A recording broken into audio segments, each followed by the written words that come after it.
चलो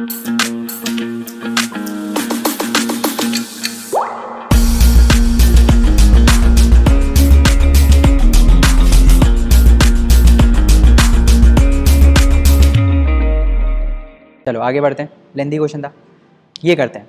विच date of June 2099 among the following is Sunday, है ना। तो बेसिकली जब एग्जाम हुआ था यूपीएससी का 2022 में, तो उसका डेट क्या था, 5 जून था। तो हमको वो वाला डेट पता था, उसके रेफरेंस हम ये काम कर सकते थे। तो 5 जून 2022 को पेपर हुआ था, ठीक है। हमसे पूछा गया था कि 2099 का कौन सा डे जो होगा, कौन सी डेट जो होगी वो संडे होगी, है ना। तो ये सारे क्वेश्चन इस टाइप के हमने कैलेंडर्स एंड डेट्स में करा रखे हैं फाउंडेशन बैच में, ठीक है। तो हम इसमें क्या कंसेप्ट रहता है भाई, हम नंबर ऑफ क्या निकालते हैं, ऑड डेज निकालते हैं, है ना। तो ऑड डेज निकालने की कोशिश करें तो हमको इसमें क्या करना पड़ेगा, सबसे पहले तो हमको ये बताना पड़ेगा कि कितने साल हैं 2022 से लेकर 2099 तक कितने टोटल ईयर्स हैं। तो कैसे निकालोगे, 2099 माइनस 2022, तो 77 ईयर्स हो गए, है ना। अब कुछ बच्चे इसमें क्या गलती करते हैं, वो लोग बोलते हैं कि सर अगर जैसे होता है ना कि अगर मान लो 3 से लेकर मेरे को 7 तक बताने कितने नंबर्स हैं, तो टोटल नंबर्स वैसे अगर देखोगे तो 7 माइनस 3 प्लस 1 होता है, दैट इज टोटल 5 नंबर है। टोटल 5 नंबर क्यों है, एक 3 है, एक 4 है, एक 5 है, एक 6 और एक 7 है। तो टोटल 1 2 3 4 5 नंबर है। तो वो बोलते हैं कि सर इसमें भी ऐसे करना चाहिए, फाइनल माइनस इनिशियल किया आपने और प्लस 1 करो, तो टोटल तो 78 ईयर्स होने चाहिए, है ना। बट वहाँ पे एक गलती क्या हो जाती है, यहाँ पे मैं आपको गलती बता दे रहा हूँ, जल्दी जल्दी में होती है ये गलती, नॉर्मल है। तो आपको ये समझने की ज़रूरत है कि यहाँ पे जब हम ये माइनस करते हैं, जब हम यहाँ पे 7 माइनस 3 प्लस 1 कर रहे हैं, तो इसमें हम 7 को अलग मान रहे हैं और 3 को भी अलग मान रहे हैं और दोनों को इंक्लूड कर रहे हैं, इसी वजह से 5 आ रहा है ना। अगर हम किसी एक को हटा दें, मान लो 3 को हटा दिया, तो टोटल 4 ही बचेंगे, है ना। जबकि साल जब आप गिन रहे हो तो साल में ऐसा नहीं है, साल में जब आप गिन रहे हो तो साल में ऐसा थोड़ी है। ऐसा क्यों नहीं है साल में, क्योंकि साल में ऐसा इसलिए नहीं है क्योंकि अगर मैं 2022 से लेकर 2023 तक देखूं तो this is counted as 1 year. ये तो एक साल है ना, ये 2 अलग अलग साल थोड़ी हैं, 2022 अलग साल, 2023 अलग साल। 2022 से लेकर 2023 तक एक ईयर है, 1 ईयर है, दिस इज 1 ईयर, है ना। तो हम ऐसे 77 ईयर्स काउंट करेंगे यहाँ पे, ठीक है। अच्छा, फिर हमको निकालने हैं नंबर ऑफ ऑड डेज। तो नंबर ऑफ ऑड डेज के लिए हमको ये पता है कि नंबर ऑफ ऑड डेज में 2 चीज़ें होती हैं, कि अगर नॉर्मल साल हो, नॉर्मल ईयर हो, नॉर्मल ईयर मतलब लीप ईयर ना हो, अगर नॉर्मल ईयर हो तो उसमें एक ऑड डे होता है। ऑड डे आई गेस आपको पता है ना, जो हफ्ते जो 7 डेज में नहीं आता, है ना। मान लो आपके 15 दिन है, तो 15 दिन में से 7 और 7 के तो 2 हफ्ते बन गए, बट एक दिन बच गया, तो this one is the odd day, है ना। और अगर लीप ईयर हो, अगर लीप ईयर हो तो उसमें 2 ऑड डेज होते हैं, क्योंकि लीप ईयर में जो फरवरी होता है उसमें 29 दिन होते हैं, है ना। तो लीप ईयर में देर आर 2 ऑड डेज, और जो नॉर्मल साल होता है उसमें देर इज 1 ऑड डे, ठीक है। तो हमको सबसे पहले ये निकालना पड़ेगा कि इसमें टोटल कितने ऑड डेज हैं, 77 ईयर्स में हमारे कितने ऑड डेज हैं, ये हमको निकालना पड़ेगा। तो उसके लिए हमको ये चाहिए कि 77 ईयर्स में कितने लीप ईयर्स हैं, है ना। तो मैंने सीधा सीधा क्या किया, लीप ईयर में हर 4 साल में आता है एक, तो मैंने 4 को डिवाइड कर दिया 77 से। मैंने देखा ये लगभग कितना आएगा, 4 1 जा 4, 37, 4 9 जा 36, है ना। तो 19 बेसिकली 19 लीप ईयर्स होंगे इसमें, 19 लीप ईयर्स होंगे इसमें, है ना। क्योंकि ऐसे 4 के मल्टीपल में 19 बार ऐसा आ सकता है ना। 70 जो 6th होगा that is a leap year, 19 4 जा 76 आता है ना। तो ऐसे 19 लीप ईयर्स होंगे, और जितने बच गए 77 माइनस 19 दैट इज कितना हुआ, 58। तो 58 जो हो गए वो नॉर्मल ईयर्स हो गए, नॉर्मल। अब हम काउंट करेंगे क्या, अब हम काउंट करेंगे total number of odd days, है ना। तो यहाँ जगह नहीं बची, यहाँ पे कर लेते हैं। तो total number of odd days अगर हम काउंट करें तो वो क्या आएंगे बेटा, total number of odd days आएंगे 19 जो है वो तो लीप ईयर्स हैं, तो उसमें 19 इंटू 2 करेंगे, प्लस 58 नॉर्मल ईयर्स हैं, तो हर एक नॉर्मल ईयर में एक ऑड डे होता है, तो 19 इंटू 2 एक ये हो गया, और 58 इंटू 1 ये हो गया। तो 19 2 जा ये हो गया 38, और साथ में 58, तो ये मिला कितना हो गया 58 और 38, दैट इज 8 + 8 16, 5 + 3 8 + 1 9, 96 ऑड डेज हो गए।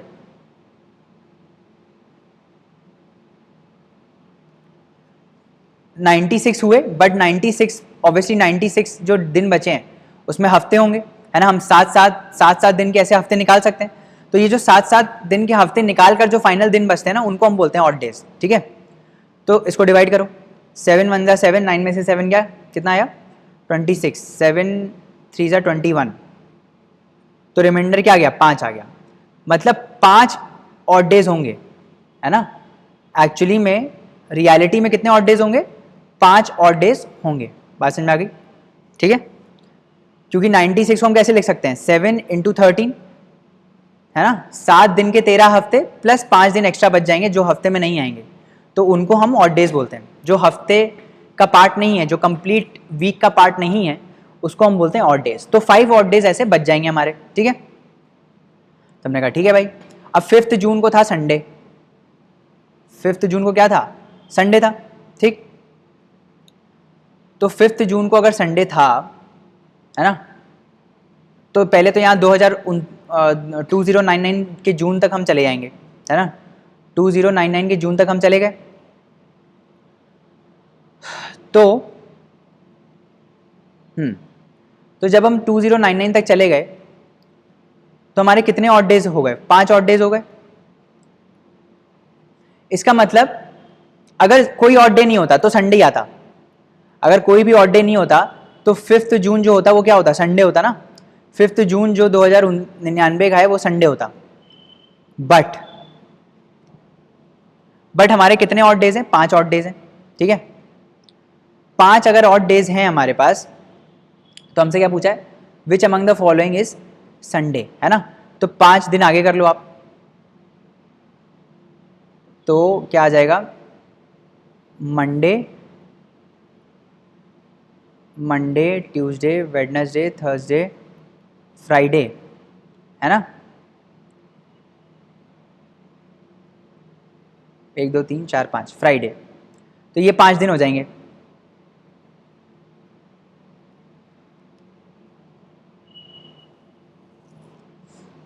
है ना। तो एक मिनट रुको, संडे नहीं होगा, sorry, I am so sorry, Sunday नहीं होगा।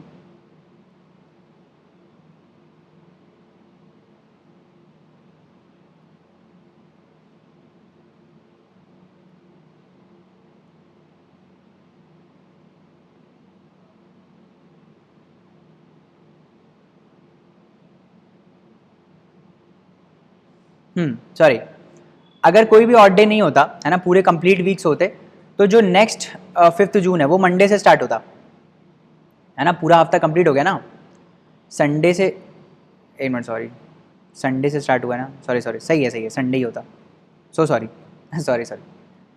संडे ही होता, मेरे को लगा मंडे से स्टार्ट हो रहा है, संडे ही होता, है ना। जिस ईयर से दिन स्टार्ट हुआ था, 5 जून वो संडे, तो जो 5 जून ऑफ 2099 होगा, अगर कोई ऑड डे नहीं होता तो ये भी संडे होता, है ना। बट सिंस ऑड डेज आए हैं बीच में, 5 ऑड डेज आए हैं, तो 5 जून संडे नहीं होने वाला है ना। तो संडे कौन सा दिन होगा बेसिकली ये, तो संडे के बाद 5 दिन और ऐड कर लो, Monday Tuesday Wednesday Thursday Friday. तो बेसिकली जो 5 जून 2099 है दैट इज फ्राइडे, है ना, फ्राइडे है ये। तो संडे कब आएगा, अगला दिन सैटरडे, उसके बाद संडे, तो 5 के बाद 6 हो जाएगा सैटरडे और 7 हो जाएगा संडे, है ना। तो बेसिकली इसमें क्या है 7, तो जो 7th डे होगा वो संडे होगा। बात समझ में आई, है ना। एक बार फिर से समझा देता हूँ अगर कन्फ्यूजन हुआ है तो। हमने सबसे पहले ऑड डेज कैलकुलेट किए, हमने ये देखा कि 5 ऑड डेज आए, 5 ऑड डेज आए 2022 से लेकर 2099 तक, 5 ऑड डेज आए हैं हमारे पास। फिर हमने देखा कि जो इसका 5 जून था, 5 जून था जो था वो संडे था, है ना। और अगर बेसिकली अगर कोई भी ऑड डे नहीं आता, 2022 से 2099 तक सब कंप्लीट वीक्स होते, तो ये संडे से स्टार्ट होता। बट ऐसा तो हुआ नहीं है, कितने और दिन आ गए एडिशनल, 5 और डेज आ गए। तो इसका मतलब संडे के बाद 5 दिन और, Monday, Tuesday, Wednesday, Thursday, Friday, है ना। तो इसका मतलब जो यहाँ का 5 जून होगा दैट वुड बी फ्राइडे। समझ में आई बात? क्योंकि 5 और दिन आ गए ना बीच में, अगर कंप्लीट हफ्ते आ जाते तो ये संडे ही आता, बट सिंस 5 और एडिशनल डेज बीच में आ गए, 5 और डेज और आ गए, तो ये क्या हो जाएगा, Monday, Tuesday, Wednesday, Thursday, Friday, 5th ये। तो 5 जून 2099 जो है दैट इज फ्राइडे। तो संडे कब आएगा? अगला वाला जो दिन होगा वो सैटरडे होगा, और उसके अगला वाला दिन 7th that would be Sunday. समझ में आई बात? तो 7th is the Sunday. Clear है बात? आगे बढ़ते हैं। अच्छा, इसको मैं मिटा देता हूँ। चलो, a bill for 1840 is paid in the denominations of 50, 20 and 10। 50 notes in all are used, है ना। डिनोमिनेशन समझ में आता है, 50 रुपये का एक, 50 रुपये का नोट, 20 रुपये का नोट और 10 रुपये का नोट, ऐसा, ठीक है। टोटल बिल 1840 रुपये का आया है, ठीक है। तो बहुत ही सरल है। विच ऑफ द फॉलोइंग, पहली बात ये जरूर पढ़ लिया करो कि विच ऑफ द फॉलोइंग क्या पूछा है, करेक्ट पूछा है कि नॉट करेक्ट पूछा है, क्योंकि हमारी टेंडेंसी होती है हम सही मार्क कर देते हैं, हम सही वाला मार्क कर देते हैं, बट यहाँ पे पूछा है नॉट करेक्ट, ठीक है। चलो तो हम करते हैं, तो हम मान लेते हैं, काम करते हैं, हम मान लेते हैं 50 रुपये के एक्स नोट थे, 20 रुपये के वाई नोट थे और 10 रुपये के जेड नोट थे, ठीक है। ये हम मान लेते हैं। तो टोटल मिला के 50 नोट है। इसका मतलब एक बात तो हमको पता है, क्लियर है, एक बात क्लियर है, क्या क्लियर है कि x plus y plus z जो है दैट इज 50, ये हमको क्लियरिटी है, ठीक है। दूसरा, टोटल बिल 1840 रुपये का है ना। अच्छा, तो टोटल बिल कितना होगा, 50 रुपये के x नोट है, तो टोटल 50 रुपये के नोटों से तुमने कितना पे किया होगा, 50x, और ऐसे ही 20 रुपये के नोटों से कितना पे किया होगा, 20y, और ऐसे ही 10 रुपीज़ के नोट से कितना पे किया होगा, 10 इंटू जेड। ये मिला के 1840 रुपये हैं, ठीक है। 50x, 20y और 10z, है ना। समझ में आ रही बात? ये सब मिला के कितने पैसे हैं, ये सब मिला के 1840 रुपये हैं। क्लियर है बात? ठीक है। अब सिर्फ यही दोनों इन्फॉर्मेशन हमको पता है, और अब हमसे पूछा है कि which of the following are not correct, ठीक है। तो हमसे ये उसने पूछा कि अगर 25 नोट हुए, अगर 25 नोट 50 रुपये के हुए, ठीक है, मतलब 25 नोट इसके x, मतलब x अगर 25 हुआ, है ना, अगर 50 रुपये के 25 नोट हुए, तो बाकी जो दोनों बचे हैं 25 notes of 50 are used and the remaining are in the denominations of 20 and 10, है ना। तो अगर 25 रुपये, अगर 50 रुपये के 25 नोट यूज़ हुए हैं, तो बाकी 20 और 10 के हुए होंगे, है ना। तो अब लॉजिकल आपको लगेगा कि हाँ ठीक है भाई, बाकी तो 20 और 10 के हुए होंगे, बट आपको ये चेक करना है कि ये पॉसिबिलिटी है कि भी नहीं है। पॉसिबिलिटी होनी भी तो चाहिए। मान लो नोट आ गए 1.5, तो 1.5 टाइप का नोट थोड़ी हो सकता है वैल्यू में, है ना। तो हम डाल के देखेंगे कि अगर x 25 हुआ, अगर यहाँ पे x 25 हुआ, तो y प्लस जेड कितना आ जाएगा, y प्लस जेड भी 25 आ जाएगा, y प्लस जेड भी 25 आ जाएगा, है ना। अच्छा, अगर x यहाँ पे हम 25 रखेंगे तो क्या होगा, पहले तो सबसे पहले इसको थोड़ा सिंप्लीफाई कर देते हैं। 5x plus 2y plus z this is equal to 184, ठीक है, ये हो जाएगा, ठीक है। तो अगर x 25 हुआ तो यहाँ पे आप 25 डाल दो, तो अगर यहाँ पे 25 डालोगे तो 25 इंटू 5 कितना होता है, 125, है ना, 125। तो 2y प्लस जेड यहाँ से आ जाएगा 184 माइनस 125, क्योंकि यहाँ पे डालोगे x की जगह 25, तो यह आ जाएगा 125, और यहाँ पे ले जाओगे तो माइनस करना पड़ेगा। तो 184 माइनस 125 कितना होता है, 14 minus 5 that is 9, 7 minus 2 that is 5, 59 आ जाएगा ना ये, हाँ 59 आ जाएगा। तो 2y plus z is equal to 59, और यहाँ पे y प्लस जेड कितना है, y प्लस जेड है 25। तो आप देखो कि पॉसिबिलिटी है क्या, इन दोनों को माइनस करो, तो y आ जाएगा 9 माइनस 5 दैट इज़ 4, और 5 माइनस 2 गया 3, 34। और अगर 34 आया, अगर देखो यहाँ पे y 34 आया, तो इस इक्वेशन में डाल के z कितना आ जाएगा, z नेगेटिव आ जाएगा। y अगर 34 आ गया यहाँ से, तो z तो नेगेटिव आ जाएगा, ऐसा पॉसिबिलिटी ही नहीं है ना। तो इसका मतलब पहला जो इसका ऑप्शन है that is wrong, this is not possible, है ना। अब दूसरा देख लेते हैं ऐसे ही।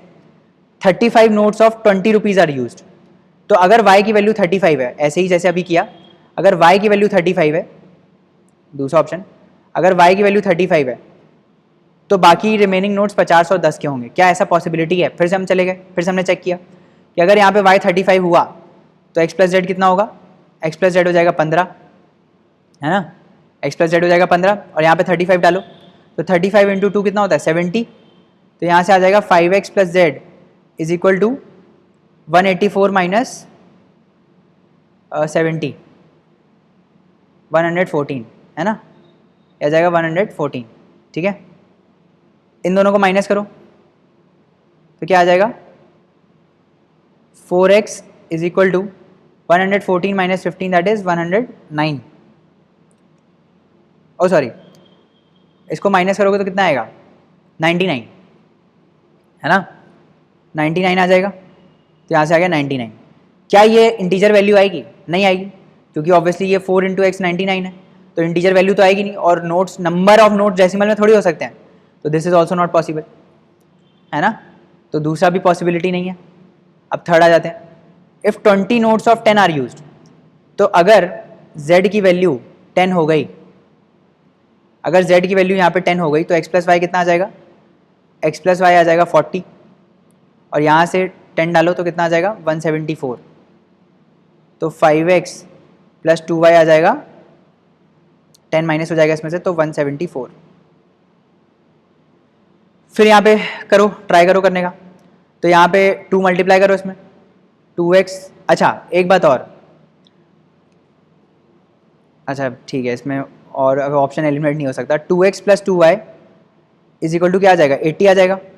इसको सॉल्व करो तो कितना आएगा? 3x इज इक्वल टू, इसमें से माइनस करोगे तो ये भी क्या आ जाएगा? 3x इज इक्वल टू ये 4 आ जाएगा, और ये 94 आ जाएगा ना, 94।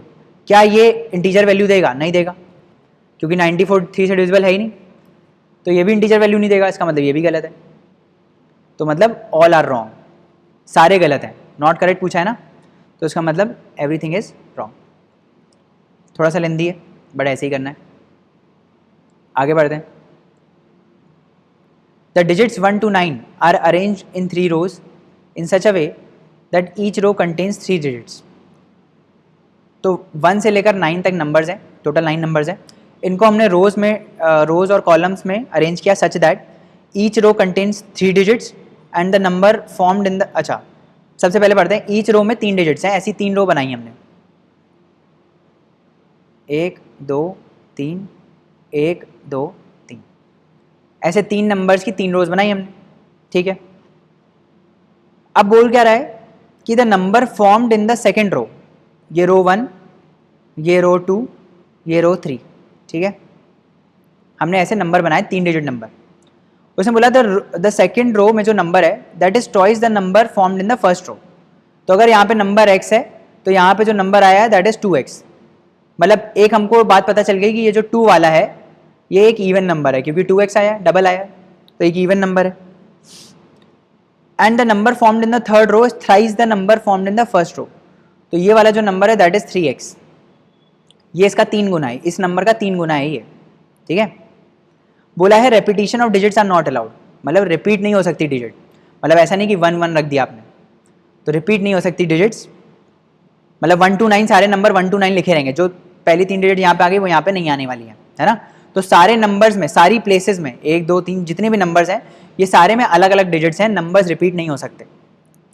अब इसने बोला कि if only 3 of the 4 digits 2 3 4 7 9 2 3 7 9 are allowed to be use in the first row. तो एक और इसने कंडीशन दे दी कि जो पहला रो है इनमें से 2 3 7 9 ये जो 3 नंबर है, ये जो 3 नंबर है इनमें, इन चारों में से कोई 3 नंबर इधर आ सकते हैं, ये कंस्ट्रेंट है। तो ऐसे कितने पॉसिबल ऐसे अरेंजमेंट्स हो सकते हैं, है ना।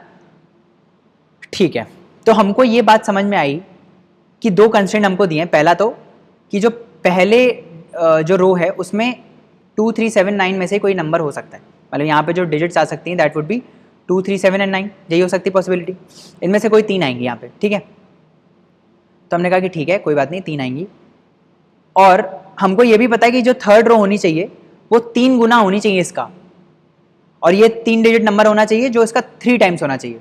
तो ये बहुत इंपॉर्टेंट रिलेशन है। तो हम चालू हो गए। कैसे चालू हो गए? हमने कहा कि भाई एक काम करते हैं, 2379 है ना, हम इससे नंबर जनरेट करते हैं। क्या नंबर आ सकता है? 237 आ सकता है, 239 आ सकता है ना, ऐसे बहुत नंबर्स पॉसिबल है ना। तो हम एक एक करके नंबर बनाते हैं। हमने कहा चलो नंबर बनाते हैं, 237, 239, और क्या बन सकता है? 3 से बनाते हैं, 327 बन सकता है, 329 बन सकता है, और क्या बन सकता है? फिर 7 से बनाते हैं, 723 बन सकता है, 729 बन सकता है, 739 बन सकता है ना, ऐसे बन सकते हैं नंबर। और क्या नंबर बन सकता है? 2 और 3 पे कंसंट्रेट करते हैं, 237, 239, 237, 239। फिर इसका ऐसे भी बन सकता है, क्या बन सकता है? 273 भी बन सकता है, फिर यहाँ से 293 भी बन सकता है, ये भी बन सकता है ना। और 3 से भी ऐसे बन सकता है, 372, फिर 392 बन सकता है। इससे भी बन सकते हैं, बट हमको ये मालूम है कि इसका हम 3 गुना करें, हम इसका 3 गुना करें तो ये थर्ड नंबर मिलना चाहिए। हमको ये समझ में आ गया कि अगर 7 से कोई नंबर स्टार्ट हो रहा है और इसका 3 टाइम्स आप करोगे तो 3 डिजिट नंबर तो नहीं आएगा। 700 इंटू 3 क्या होता है? 2100, ये तो 4 डिजिट नंबर आ गया। तो इसका मतलब ये सारे नंबर्स तो पॉसिबल ही नहीं है। पहली बात, नंबर की अगर पॉसिबिलिटी होगी तो वो या तो 2 से स्टार्ट हो रहा होगा या तो 3 से स्टार्ट हो रहा होगा। ऐसे 9 से भी पॉसिबिलिटी नहीं है, क्योंकि 900 इंटू 3 करोगे तो कुछ 2700 आएगा, तो ये भी 4 डिजिट नंबर है, तो ये भी पॉसिबिलिटी नहीं है। तो अगर नंबर स्टार्ट होगा रो 1 में तो that should start from either 2 और 3, है ना। ये कंस्ट्रेंट आ गया। तो हमने कहा कि ठीक है, ये हमको अच्छी कंडीशन मिल गई कि ये पॉसिबिलिटी कुछ नहीं है ना। तो हम क्या करेंगे? हम सिर्फ इस पर कंसंट्रेट करेंगे। किस पे? हम सिर्फ कंसंट्रेट करेंगे ये वाले नंबर्स पे, ये जो 6 नंबर लिखे हमने, ठीक। तो हमने देखा क्या क्या पॉसिबल है। 237 का 3 टाइम्स करो। हाँ, एक तो पॉसिबिलिटी हमने ये इससे काट दी कि भाई 237 का 3 टाइम्स करो तो 3 डिजिट नंबर आना चाहिए, तो आएगा, इससे भी आएगा, है ना। और 327 से भी आ जाएगा। 329 का 3 टाइम्स करोगे तो भी 3 डिजिट नंबर आएगा। ऐसे ही इसमें भी आएगा, ऐसे ही इसमें भी आएगा, बट इन दोनों में नहीं आएगा। 372 का 3 टाइम्स करो, 3 2 6, 7 3 21, 3 3 9 + 2 11, ये 4 डिजिट नंबर आ गया। ऐसे इसमें भी नहीं आएगा, तो 2 नंबर और कट गए, 2 नंबर और कट गए। हमको समझ में आया कि भाई ये भी पॉसिबिलिटी नहीं है, 372 और 392 वाली भी पॉसिबिलिटी नहीं है, ठीक है। तो अब बच गए 1 2 3 4 5 6 नंबर बच गए, 6 नंबर बच गए, ठीक है। 237, 239, 327, 329, 273, 293, ये बच गए नंबर। अच्छा, अब बस ये कंस्ट्रेंट यूज हो गया कि भाई जो थर्ड रो है इसमें 3 गुना होना चाहिए। अब हमने कहा कि ठीक है, एक काम करते हैं, ये सेकंड वाला कंस्ट्रेंट यूज करते हैं। सेकंड वाला कंस्ट्रेंट क्या है कि ये दूसरा नंबर जो होना चाहिए वो डबल होना चाहिए। तो हम चालू हो गए पहले नंबर से। मान लो अगर नंबर 237 है तो इसका डबल करते हैं। 237 का डबल कितना आएगा? 7 2 14, 3 2 6 + 1 7 और 2 2 4, तो इसका नंबर आएगा 474। तो ये पॉसिबिलिटी नहीं है। क्यों नहीं पॉसिबिलिटी है?